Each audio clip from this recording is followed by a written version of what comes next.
if you have to buy a new car and then you drop to from a Mercedes E-Class or BMW 5 Series, now you drop to a Camry, you will feel a never before felt ease and peace of mind that that that you haven't felt in a long time, and I think that is worth. It is priceless. Hi, Autophiles. We decided to do a Zoom video call because we crossed 9,000 subscribers. So. Oh yeah! Congrats! Woo! 9,010 now. 9,010. Yeah, every single one counts. You know, with COVID-19, so businesses are not happening. Thinking maybe we can discuss about how does the current situation affect our car choices. Yeah. I think that's our topic today, isn't it? Yeah. Right. I mean, COVID-19. After COVID-19, I hope that things will stay the same. As in, before COVID-19, people are forgetful. I hope so, but there might be some significant changes, lah. We shall see, lah. But people still need to buy cars, isn't it? So, what kind of car are you gonna buy after this? Generally, I think in Malaysia, we're talking about what if you're not in the economy car purchasing group, then generally you fall into either buying a typical Japanese car, or you're thinking of upgrading, going into the premium sector. I think that's our topic today. Do you go into a European car? I think for me, European here does not mean all European make. I have to limit the scope a little bit. European for me, at least in relation to this topic, means only the premium mark, mostly from Germany. So in that sense, it means BMW, Mercedes-Benz, and to a very small extent Audi, because they disappeared from our market already, isn't it? So it's BMW, Mercedes, or do you go typical Japanese, the old school staples from Honda, Toyotas, maybe even Mazda now, Nissan, whatnot. So that to me is how I define it. You either go Japanese or you want to splurge a little bit and go premium. With the new car market, a lot of people are trying out these new subscription models. You paid to say that. No. Actually, basically, there's only 2 or 3 that exist now. You know, the deposit for that is quite low. It's a sort of deposit you can cover with just 4 or 5K, maybe less. So I think. What kind of car can you get with the subscription, and how much are we talking about? Let's say, we were talking about European versus Japanese. Let's say you are looking at buying a Japanese car. It's still if you take a loan, it's still 5 to 9 year commitment. So people who are not confident in the economy might think, you know what, I just want to try it out for 2 years, and then you bundle it up into a subscription package of 2 years. You're still paying maybe 1,300, and you get to drive a European car. It's no hassle. I suppose you pay 1,000 plus, right? You take the car, and then after 2 years you just return it, right? Yeah. You don't even have to worry about service or resale value, because all these things people can't take for granted anymore. I mean, that's in line with millennials' adversity to commitment. I notice millennials tends to have issue with commitment. Don't want to buy house, don't want to settle down, don't get married, don't want to buy car. Your commitment is very low. Worst case scenario, 2 years long, get out of it. But what if you are in a purchase market, you're looking to purchase, which I assume will for at least the foreseeable future to consist of majority of the market. Yeah, at least 90% or 95% even. I think this subscription will take off only when it's significantly, it becomes a cultural norm. I don't think it will happen in 10 years even. So let's say you're purchasing. I think I want to further narrow the scope a little bit. I think price point is more important in the sense that at what price point are you asking this question? Should I buy European or should I buy Japanese? Now, if you're below 200,000 and you're asking this question, you are not supposed to ask this question. because if you're what you're ready to spend is less than 200,000, then you're asking this question: should I buy a brand new Japanese versus should I buy maybe a recon or second-hand European? That question becomes like that. And if that is the case, I would say there is a very clear-cut answer. Don't buy the European. Just go straight for the Japanese. But if your budget is, if you're in the purchasing power where you can go out there and buy a brand new GLC for 300,000, you can afford it. Let's say your budget is up to 300,000, you can afford it, a GLC.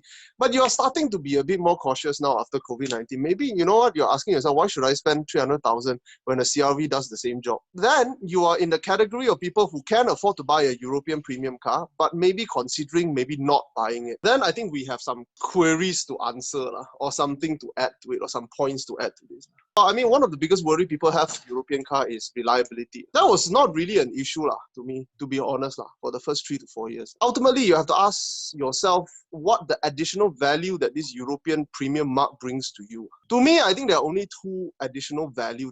The 2 points I think most important is, number one is the technology. I mean, the premium mark are premium because they are cutting edge. Right? They are at the forefront of technological development. Do they mean something to you? Okay, that's number one. Number two is that the brand also carry prestige.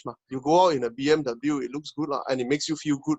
Let's be honest about that. Everybody would prefer to feel good than not, isn't it? So if you really want to impress others and drive a nicer car and pay maybe 800 to 1,000 more every month, or maybe 1,000 plus more every month, and you feel it's worth it, then okay. But if you don't, then there's no reason to go premium mark. Reliability is not really an issue if you're buying new. But if you intend to keep the car after, say, 4 or 5 years, the story will be very different.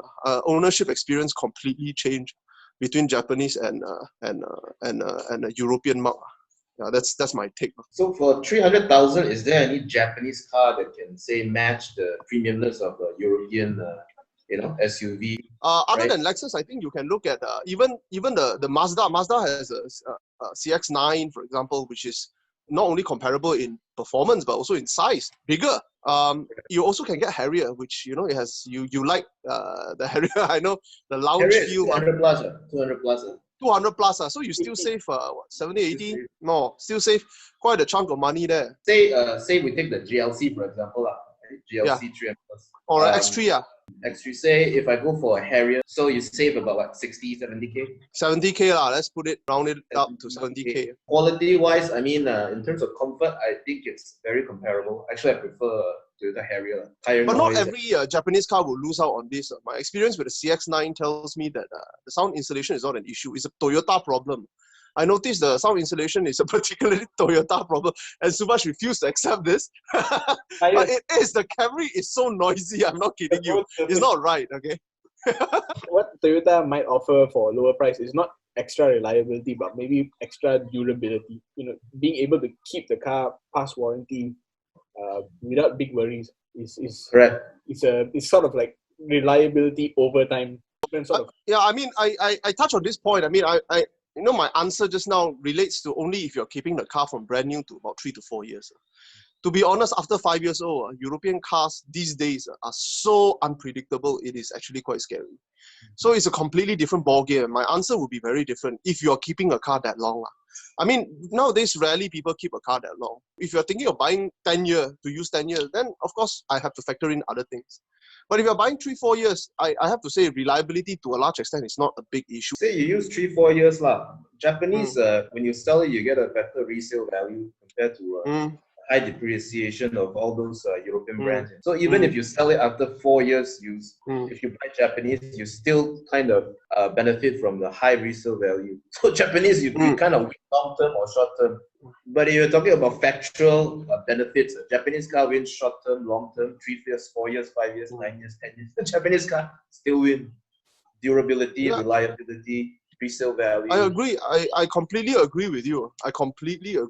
In an economic environment where people are a bit more cautious with spending, then the factor that European prestige or premium brands offers becomes overshadowed. So for example, if you don't need to feel good, what you want is save more money, then there's no reason to go prestige. You get what I mean? If technology, you like it, everybody likes that. Of course, if you have more high-tech thing, everybody will love it. But if you sit down and really ask yourself, I don't really need all these tech, start, stop, go whatnot that really overcomplicate things, then these two factors that make European car attractive becomes irrelevant. Then you might as well just switch back to more down-to-earth brands that can offer every objective criteria comparable, if not better or similar, and does not take up your resources on things that does not matter in this kind of environment. That's my take. My friends who buy European cars new, they always say they buy for their business stuff. It's, if you come down from say a BM or Bentley or Porsche, then people kind of believe that your business is more legit in a sense. And I think that it's true to a certain extent. But I do think like Japanese brands like the Land Cruiser, like makes and models like the Land Cruiser, the Toyota Crown, the Lexus LS, they do also have that not factor. Like, as a matter of fact, they could even portray this image of stability, You're right. As opposed to a brand new 3 Series. So you're right. I mean, it's the prestige is not necessarily brand attached. It could be pricing issue.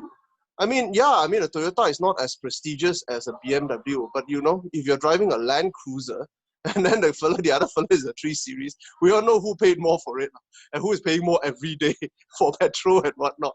I mean, you ask yourself, if you see a Supra on the road and there's a fella driving it, you might be thinking, okay, that thing not too expensive, 100 odd thousand, right? But can you afford 100 odd thousand in cash to splurge on something that you drive once every long while? Which means he has another 1 or 2 cars sitting around for his he has 3 or 4 more.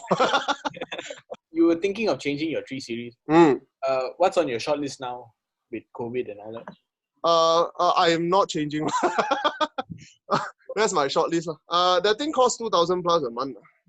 So it's something that I could lose also. Yeah. The consideration is whether I keep or I sell. But of course, selling is losing a chunk of money at this point. Howie actually raised a very good Chinaman point, which is resale value. Every Chinaman resale value is important. I think we shouldn't look down on this point. Actually, I mean, it's disasters like what we are experiencing that taught us every dollar counts, every cent counts. If you're not careful with your money, no matter how much you make, you will lose it all. So, I mean, resale value matters. Of course, it does. But I noticed a trend with resale value. It's not just the brand. The brand maybe give you a margin of 10, 15% or 20% more. Ultimately, it's the price of the vehicle that affects the depreciation more. Give you an example. If you calculate the depreciation of C-Class and S-Class, you realize the percentage-wise is different. But if you calculate, say, Japanese cars that are like Camry at 200,000, and let's take a very small BMW that is relatively popular, like X1, you will realize that the differences actually is not as large in terms of depreciation. You're talking about at most a 15 to 20% difference over a period of 5-8 years or so. So if you're looking at this, ultimately if you want to talk about saving or preventing suffering big amount of losses, then you shouldn't buy expensive cars. Because the more expensive, the higher the price you go. For example, I tell you, CX, confirm, man, that thing will tank. Not because Mazda is not desirable. It's just that the higher the price, the higher the maintenance, the lower the market appeal when they are old. Base model Asia 24,000, and then after 5 years, it's still like 18, 19,000.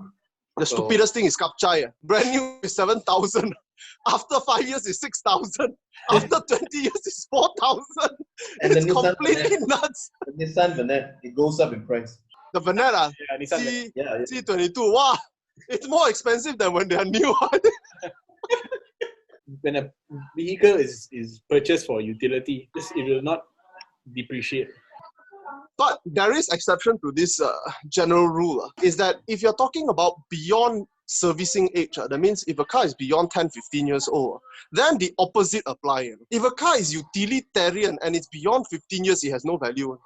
But if a car has no utilitarian value, and if it's more than 15 years, then the value might creep back up. That's why you see coupes and cabriolets after they get 20 years, so there's still some residual value. Yeah. There is no cabriolet I see that is desirable cheaper than 40,000 or 30,000 ringgit. But a Mercedes E-Class will be 4,000 ringgit sooner or later. I mean, coming back to the topic, I am more supportive of a more cautious approach to spending in this environment. And, I'm not just limiting it to Japanese. I personally think Korean cars are a great deal also, especially lately, most Korean cars I see. They are, especially at the cheaper end, they are better, than competitors, if not the best. But as you go higher up the range, Santa Fe, the more expensive one, then maybe not as good as Toyotas or Mazda, but Korean, even Chinese, Malaysian, like Proton, X70. These are good value proposition. There's another part to this topic that I think we should discuss. You have the European premium segment and you have the Japanese mass market segment. But there's a lot of brands who realize they cannot compete in either one. And it's usually from the lower mass market, like Renault, Volkswagen, Mazda, all these brands who cannot really compete on price, try to go into intangible area in between these two. Peugeot is another example, Citroën, where their pricing may not be apples for apples down here. So they try to come in up here. How do you think they will fare after COVID? Because they still had some desirability. I left them out on purpose, actually. In the beginning, I said I want to narrow the scope. I said when you talk about European, I meant premium. That's an economic reality in Malaysia because of the market share. There's only BMW and Mercedes, if you're talking European. Peugeot, Citroën, DS, whatever, all of this add together to a very small amount in our market. And there's a reason why I left out this not up there premium European is because they are bad choices if you are cautious with your spending. Because the whole reason we're talking about this COVID-19, should you be cautious or should you splurge and be dangerous and go and take that leap of faith and go into the premium mark? There is no reason for you to do for marks that are not there. Because like I said, the 2 points, number one is the prestige it brings, and number two is the technology. They don't have the technology. They're not really there. And the prestige you bring is, objectively speaking, nobody will envy you. You may really appreciate a particular sculpture that is DS, which I find some very good looking, but that's just me. Most people will not appreciate. So in the reality, the 2 points of making that decision to go into premium, the only two justification is not there. So I wouldn't go into them. I would shy away from this risky brands. Even when you buy them used, it's quite a risk. Once you buy them, then you have to get acquainted to the type of oil to put into the gearbox, and they're not cheap. Yeah. And the cost to service the aircon, which is not cheap. And not everyone can service the aircon and all the components here. Like all these French brands especially, they have special tools to open their radiator and all that. Yeah, so objectively, there's no reason to go into them, which I foresee for I mean, from a business point of view, you've got to realize this, people will make decision more cautiously from now on. And you are not in that decision-making bracket anymore. So how are you going to sell your car? How are you going to sell? How many cars Malaysia sold in April? 140, of which 50% is Perodua. Most likely is carry forward from before that. So, so what makes you think Perodua was selling 9,000 cars a month and dropped to 58 or 60 cars? That is 99 point something % drop. Dude, what makes you think you can even deliver a DS or a Citroën or an Alpha or whatever? If you're carrying this kind of brand, you really should start planning to release your stock and speak to your principal. I think if you're thinking of upgrading into premium, you really should think hard. Unless your salary is like shooting up 20% amidst the COVID-19 situation. But if you're already in a European, dropping to a Japanese is like a relief. If you have to buy a new car and then you drop from a Mercedes E-Class or BMW 5 Series, now you drop to a Camry, you will feel a never before felt ease and peace of mind that you haven't felt in a long time. And I think that is worth. It is priceless. Kesimpulannya, I will cut my spending significantly. It will be very hard to convince me to buy a European car now, even one that I can afford. I will always choose something cheaper. But the same problem is the same thinking applies to Japanese as well. Why should I spend 150 plus thousand to get a CRV when I can spend 110 and get an X70? I'm not looking at buying a new car anytime soon. But I think making the Integra purchase was the right one. It's exactly what I would need. And I realized one thing: if I need a car that is capable of long distance, because I did drive down from KL to JB, I only need the car for 6 hours. I can just use GoCar, subscribe to a car, lease a car for 6 hours, drive it down, return the car. I don't need to buy a new car just for that purpose. But your Integra can reach JB, right? From KL? Can. But I was transporting my mom, so I don't want to put her in a 30-year-old car. In case it break down. In case it break down. I can tahan, but I don't want to put her through that. So for me, owning an old car and then subscribing temporarily to a new car when it's needed is a good compromise. I think what Subhash said is the way of the future. Actually, the guy who created Henrik Fisker, he mentioned something similar to what Subhash was saying. In the future, all these millennials and the generations after, they will have one car that they like at home that they'll drive on the weekends. But other than that, they'll just grab a Uber or subscribe to any of this renting or for a day or for months, and that will be the way of the future. Because car ownership, let's face it, it's quite expensive. The road tax, the insure, the maintenance, right? Petrol. It doesn't make sense. I was just doing the economics calculation the other day, and then I went into like panic mode because I realized how much I spent just on like simple stuff, insurance, road tax, right? And then I have a few cars, so I have to multiply it by like 3 or 4, and then just a basic spending, and then like doesn't make sense, road tax, insure, maintenance, all those things. So yeah, so I think maybe I'll consider what Subhash is doing. That for the trend is just going to accelerate. That people just going to stop owning car altogether, maybe, and just grab everywhere or rent a car when they absolutely need to. Like right now, there's no reason to buy a big car already. You got Lala Move, not paid, but got Lala Move. My wife just used it the other day, and it's quite good. I mean, why get such a big car just to transport things unless you absolutely need it like every other day, So this kind of things are disrupting our basic usage of cars. Yeah. We need to be more careful with our spending now. Okay. I think with that we can end today's call. Thanks for coming on, guys. 9,000 subscribers. Yeah. Thanks for subscribing. I know 10,000 is huge, but wow, it's big for us, man. Hey, it's big for us. Hey, but 10,000 we're gonna change our format, isn't it? Yeah. Once the MCO is lifted and we start doing videos again, reviewing again. Yeah. You can look forward to much better quality in the videos, new structure, Yeah, man. Take care, guys. See you. See you. Bye.